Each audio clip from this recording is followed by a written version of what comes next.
Ana Sui escreveu assim: amar alguém que nos leve a amar a vida, mais do que esse alguém, e por isso amar tanto, tanto. Mais uma vez, amar alguém que nos leve a amar a vida, mais do que esse alguém, e por isso amar tanto, tanto.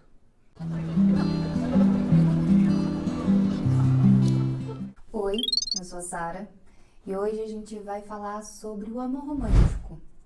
Vamos olhar para as relações a partir do que Ana Sui escreveu. Ana Sui é uma psicanalista que tem alguns livros best-sellers e que fala justamente sobre o amor romântico e como a gente o enxerga atualmente. Mas ela tem um viés psicanalítico, ela é psicóloga dessa abordagem terapêutica, então ela tem toda essa leitura a partir da psicanálise.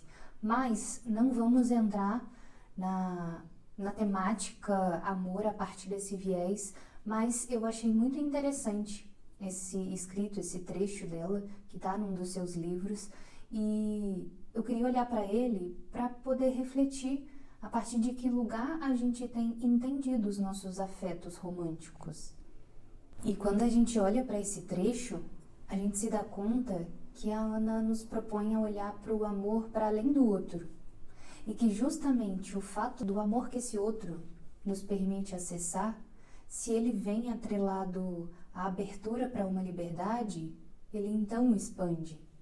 Então o amor ele não vem apesar da liberdade, mas ele vem a partir da liberdade. E isso muda tudo. Isso muda completamente a lógica, porque nos tira desse lugar de apego, da necessidade de possuir o outro, e nos faz enxergar esse afeto, o amor, a partir do lugar de liberdade, de abertura para o mundo. Porque você se conecta tanto a esse valor que é primordial a todo ser humano, e esse outro te permite se conectar a esse lugar, que por isso você o ama. Tanto, tanto. Mas daí agora, eu quero te propor a pensar comigo um ponto importante. Eu quero viver, para eu reconhecer o amor, eu preciso viver a partir da liberdade, mas o que é liberdade para mim? Como eu reconheço esse valor na minha vida? Como eu exploro a liberdade na minha realidade? E aí, geralmente, as pessoas travam. Geralmente, as pessoas nem olham para o modo como elas estão vivendo a sua realidade. E se o modo como vivem, de fato corresponde àquilo que elas desejam estar vivendo? Se não são condições impostas, talvez pela sua história, ou até pelas referências que ela vê na internet, novelas, filmes, e não existe nenhum problema dessas serem as referências. O ponto é, as pessoas escolheram que esses seriam os seus critérios para definir o que é a liberdade, o que é o amor, o que é o respeito, o que é o cuidado. Então, esse é o ponto mais importante quando a gente olha para os nossos relacionamentos amorosos.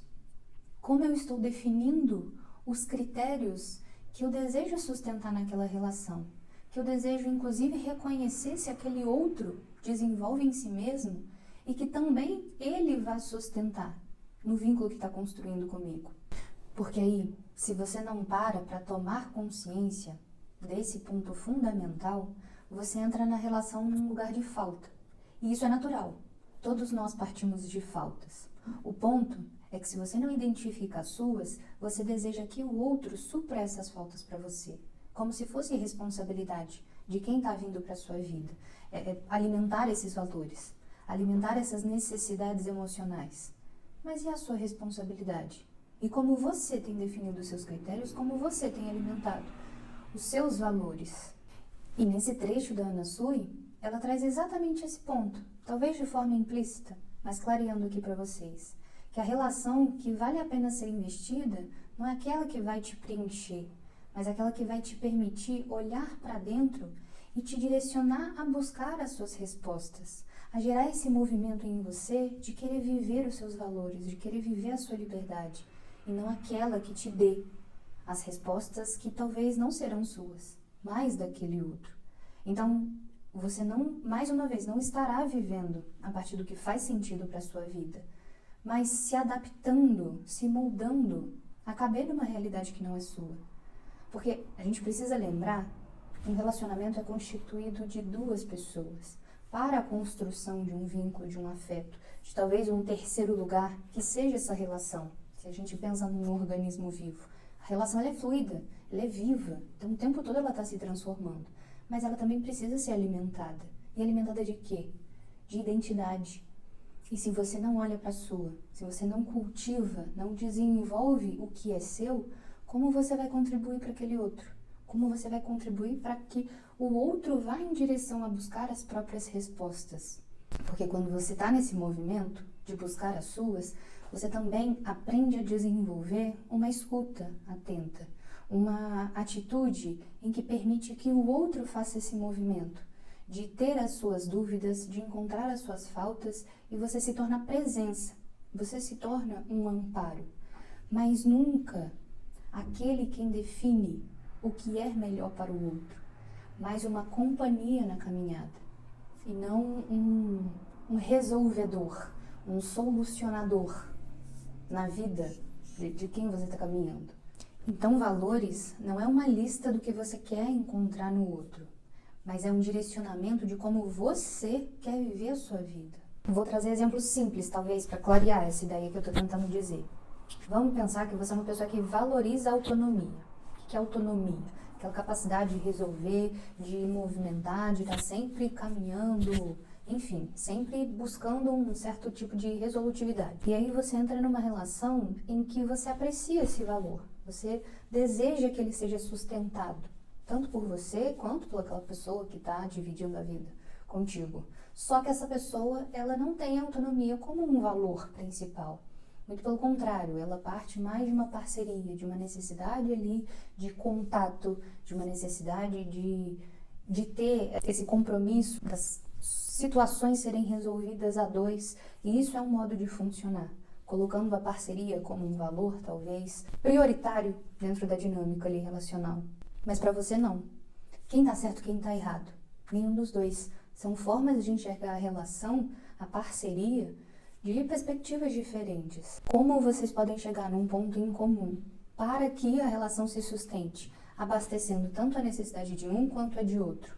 E talvez até reconhecerem que por vocês terem valores prioritários que de alguma forma entram em conflito, talvez não seja uma relação que se sustente a longo prazo. Um outro exemplo, que esse aí eu me identifico bastante. Se você é uma pessoa que busca, que valoriza a profundidade emocional, gosta de se conectar a pessoas que buscam pelo autoconhecimento, que buscam pensar sobre as próprias emoções, sobre os próprios processos, e aí você está numa relação com alguém que valoriza muito mais a experiência, muito mais como o aqui e agora tocou e como aquilo ali foi vivido, mas que não tem tanto essa necessidade de buscar por respostas, não tem tanto essa necessidade ou como prioridade o próprio processo de autoconhecimento. Isso é uma forma de ver a vida, de viver a vida, é uma escolha. E como essas duas pessoas podem se relacionar? Como elas podem chegar num ponto em que essa profundidade emocional seja abastecida e essa vivência pela experiência, pelo aqui e agora, também seja suficiente, mas que ambos sejam atendidos, no sentido de não um oferecer aquilo para o outro, mas um dar abertura para o outro de poder explorar esse valor, tanto na própria vida quanto na relação. Porque uma coisa que eu espero que fique claro é que não existe uma fórmula matemática, não existe um certo e errado, uma definição exata para se viver uma troca. O que é necessário se sustentar é o respeito e a reciprocidade entre as duas identidades que escolheram caminhar juntas, de se permitirem explorar o que eles desejam na vida, do que eles desejam expressar para o mundo. E isso vem com essa parceria, isso vem com esse respeito às individualidades, mas um respeito que primeiro precisa ser cultivado por nós mesmos. Nós precisamos ter como uma necessidade inegociável a valorização dos critérios que elegemos para vivermos a nossa vida. E saiba, não é uma tarefa simples você reconhecer os seus valores, porque talvez você nunca nem tenha se perguntado o que guia a sua vida, quais são os seus critérios para você poder viver e fazer as suas escolhas.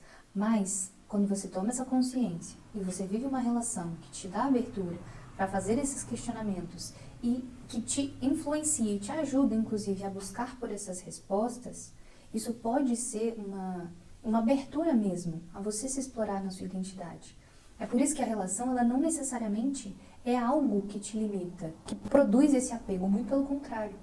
A relação que é verdadeiramente saudável, ela promove essa liberdade, essa busca em direção ao seu aprimoramento, seja da forma como você quiser que ele seja. Porque te dá a segurança suficiente e talvez até a instigação necessária para que você vá em direção àquilo que faz sentido para a sua identidade. Então, por isso, essa frase, esse trecho da Ana Sui, ele é tão bonito, ele é tão profundo e eu diria tão sincero. Amar alguém que nos leve a amar a vida. Olha a potência dessa frase. Escuta ela de novo depois de assistir esse vídeo. Amar alguém que nos leve a amar a vida. Enfim, espero que você tenha curtido o vídeo.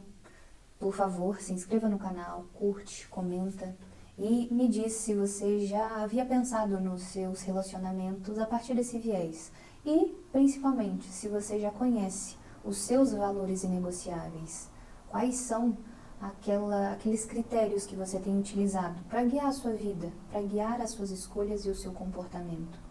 E como que o seu relacionamento, se você viver um hoje, como ele tem te ajudado a ir em direção, a buscar por suas respostas, por aquilo que te expande na sua individualidade? E como você tem contribuído no processo da sua parceria? Me responde aí. Ou fique com esses questionamentos para você, para te ajudar no seu processo. Enfim, espero que você tenha curtido e te vejo no próximo vídeo.